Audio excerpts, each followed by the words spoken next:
I hate abortion. Not politically, not rhetorically. I mean, I actually hate it. But I'm still pro choice. And if that seems contradictory to you, that's because this issue isn't as simple as either side likes to pretend it is. This is the Silent Republic.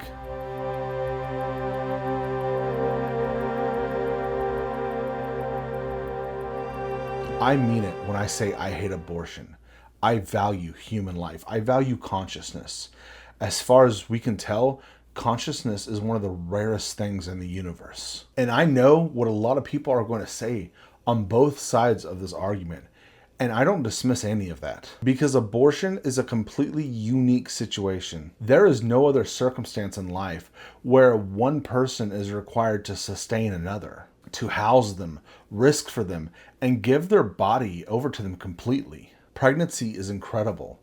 It's also painful and dangerous and deeply complicated. And if we don't approach this honestly, without slogans or pretending that this is simple, then we fail everyone involved. I hate that we live in a world where this happens. I hate that we live in a world where people are put in this position. And I know saying this is going to piss people off.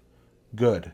That means we're talking about something real. One of the fundamental questions underneath all of this is, when does personhood begin? That's why every society has laws against murder. That's why across history, the very worst atrocities always start out the same way, with dehumanization first. Because whatever group is being targeted must be made less than. So this question matters. But the truth is, I don't think that there's a clear answer. I don't think that there's just like a line in the sand. What I do think matters is consciousness, the ability to experience, to feel, to be aware. And from what we understand, those capacities begin to emerge 20 to 21 weeks. That's when things change. That's when we're talking about something that can actually have some sort of experience. So we're no longer talking about the abstract. And I think we've been too quick, especially those on the left, to treat this as something simpler than it actually is. Because it isn't. And pretending like it is simple just doesn't help anyone. And because this matters so much, there's a lot of people that believe this should be restricted by law. And to be fair, there are real arguments there that human life should be protected. That once you open the door to something like this, it becomes a slippery slope where we're facing something like a human rights violation. And shouldn't the state step in to protect a vulnerable population? These aren't stupid arguments, they're serious and they deserve to be taken seriously. But here's where I think it breaks down, because pregnancy, like I said, isn't like anything else. There is no other situation where a person becoming a person must depend on another person's body to survive. Yes, I think at the end of the day, this comes down to bodily autonomy. So what do we do in this unique circumstance? Because like I said, no other place is one person required to sustain another person's life within their own body. In no other circumstance would we think about violating a person's bodily autonomy through state power and medical directives. And I live in Texas. Since Roe versus Wade was overturned, there have been strict abortion laws put in place here. And the reality is, it hasn't worked the way people expected. Maternal mortality rates have gone up. Fetal mortality has gone up. Doctors are afraid to act because they can be charged with a crime.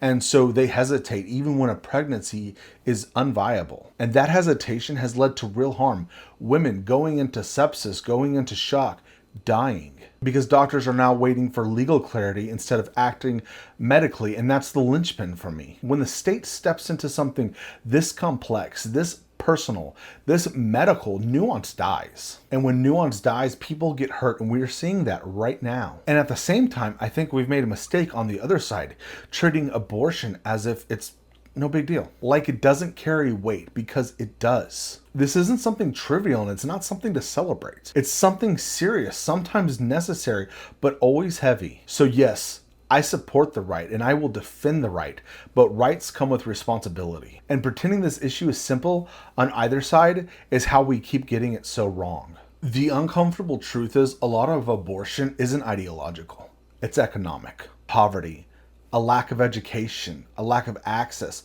a lack of real options. People can't afford life. And I've seen too many pro-life organizations and advocates more than willing to protest outside of Planned Parenthoods, but unwilling to do jack shit to help these mothers or these children after they're born. And that matters because this issue, like most culture war issues, changes dramatically when material conditions change. When healthcare is unaffordable, people avoid doctors. When housing is unstable, when wages don't keep up, when education is lacking, like what do we expect people to do?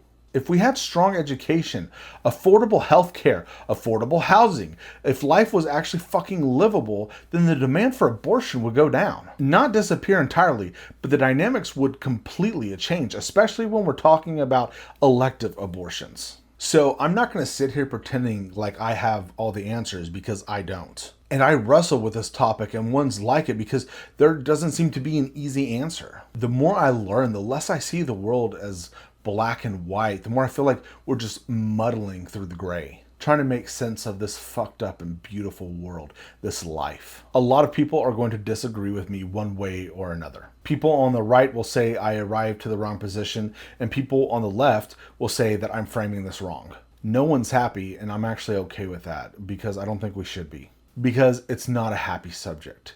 It's a real one. This is the Silent Republic.